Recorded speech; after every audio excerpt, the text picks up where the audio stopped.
of all the coverage in the Cuomo saga at CNN, and Jeff Zucker, yada, yada, yada, you guys did the very best thing I've seen or heard anywhere. You know what you did. You know what you did. Wait. Knocking the pipes. For the audience that's not familiar, so the story involved the revelation that Jeff Zucker had been having a long-term affair with his underling, Allison Gollust, who was in line to become the next CEO. And they claimed it just started during the pandemic, but a lot of reporting, including my own, puts the affair way, way back farther than that, which would be more problematic because he was promoting her up the line, giving her raises while he was sleeping with her. Just should be on its face, obviously unethical, but some people need help over at CNN understanding it. Okay, so one of the bizarre facts that came out in the reporting was that he had moved her, or let's just say she had moved in right above Jeff Zucker and his wife and his children, the same very swanky Tony apartment building on Fifth Avenue. How did she afford that? Let the viewers decide. She and her husband and her kids moved in right above him. And so his affair partner, if they were having the affair back then, which is what I and others have reported based on our sources, they were one floor away from each other while their spouses were right there having an affair and working together. I mean, this is how bizarre and bad this whole thing is. And I was shocked, and a lot of people were horrified. And the guys at Ruthless handled it as follows. When I hit play on my previously downloaded Ruthless podcast that morning, and this is what I heard. Listen to these geniuses. Hey girl, what you doing down there?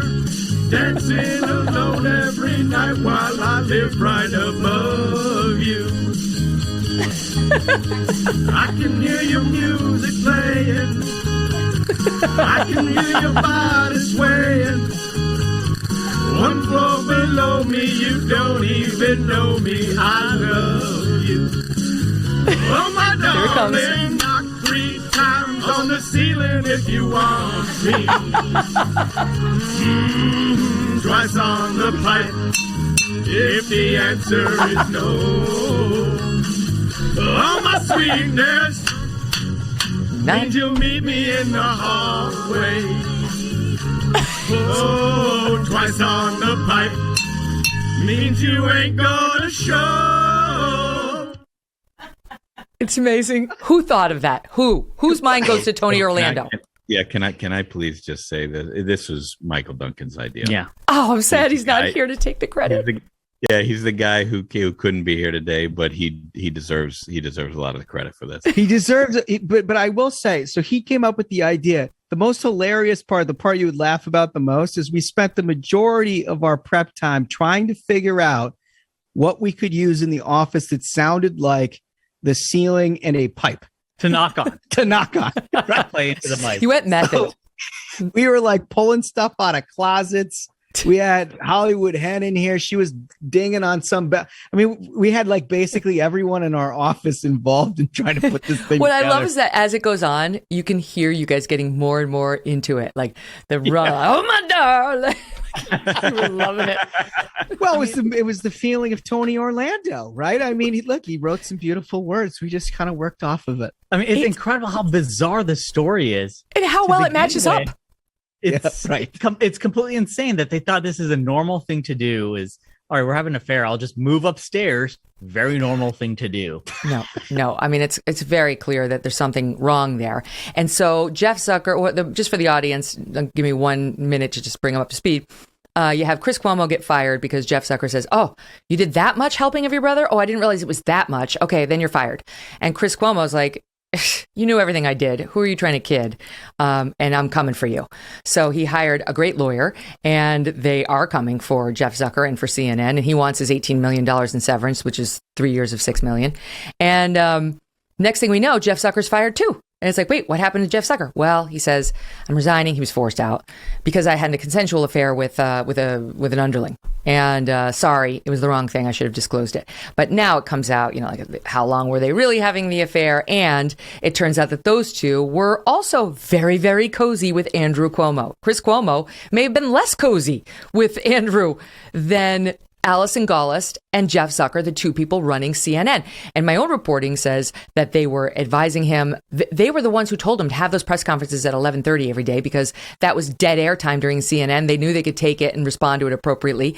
Then they were advising him on how to respond to Trump, who was sort of all over the board at the time on his COVID messaging, gave Andrew an opportunity, how to respond to any attacks on him by Trump. They were massaging the messages as though they worked for Andrew Cuomo. Deeply problematic, especially when you consider they then fired Chris Cuomo for what? Advising the governor.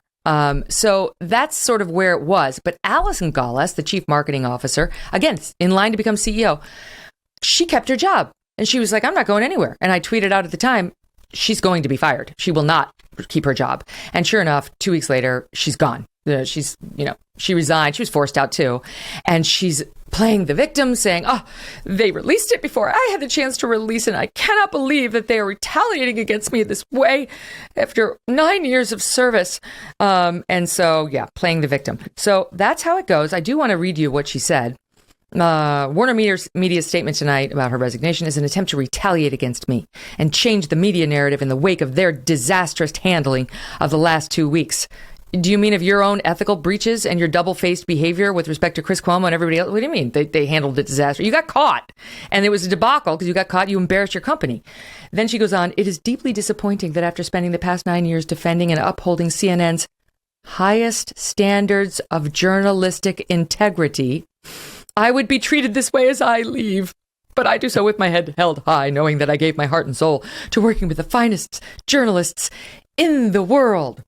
So she was upholding the highest standards of journalistic integrity when she was reportedly, I mean, actually, this is, I reported this out myself, calling up his staff, yelling at them if they wouldn't give her direct access to Andrew, for whom she worked for a stint as well, yelling at him so he could come on CNN when she wanted him, so they get the biggest ratings boost possible, so she could help him massage his message and look good and become an even bigger star in the Democratic Party. Sure, journalistic integrity. You go, girl. You go all the way out the door.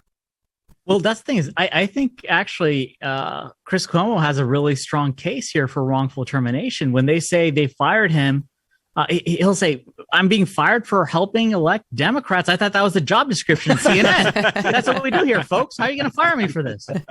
I mean, to be honest with you, that's the exact thing I was thinking of. Like, the whole thing is evidence for why being a Democrat press secretary is the easiest job in town, because the names of the people we're talking about here, it's a Democrat press secretary. It's the guy who runs a major cable network. It's one of the hosts of the major cable network. And it's the governor who the press secretary used to work for. And you wonder why Republicans are like, oh, gee, Democrats sure have it easy. It's so true. And can I tell you why something smells like? I still have questions about why Jeff Zucker ultimately fired Chris Cuomo. He stuck by him originally, and then incremental details came out from the New York State AG. I mean, they weren't good. It was that he was allegedly helping with Oppo research on one of Andrew Cuomo's sexual harassment accusers, something Cuomo denied. But that's when Zucker said, okay, it's more than we knew. It's a bridge too far. You're gone. And now what they're saying, and what was clearly a Jeff Zucker, Allison Gollust placed New York Times hit piece on Chris Cuomo, is there is more. It was this thing that got short shrift in the media, but it was the thing it was the straw that broke the camel's back. And it was this 11th hour allegation that came to us while we were deciding his fate from a lawyer representing a young woman. The lawyer's name is Deborah Katz. The young woman remains anonymous. She's a prominent sexual harassment lawyer who claimed that years earlier when Cuomo was at ABC, it was 2011, he had allegedly sexually assaulted a woman. A young temporary ABC employee. They said the woman was hoping for a full-time job, according to this lawyer making the allegation. One day after Mr. Cuomo, quoting from the Times report, an anchor had offered her career advice, he invited her to lunch in his office. According to the letter, interviews with the woman, and emails between her and Mr. Cuomo, which the Times reviewed. When she arrived, there was no food for the alleged lunch. Instead, Mr. Cuomo badgered her for sex, and after she declined, he assaulted her, she said. She ran out of the room. Later that day, the woman, who was still seeking a job, tried to smooth things over by writing Mr. Cuomo friendly emails. So clearly, if he ever speaks to this more robustly. He's going to say, I did nothing to her. Look at these nice emails she sent me later that very same day. Does this sound like a woman who's been assaulted by me in my office? And, we've seen that pattern play out many times. Sometimes women do that, send the nice email because they're just panicked, they need a job. And sometimes they lie. It hasn't been adjudicated. The Times interviewed 5 friends and former colleagues who said this woman did indeed tell them that Cuomo had made unwelcome sexual requests.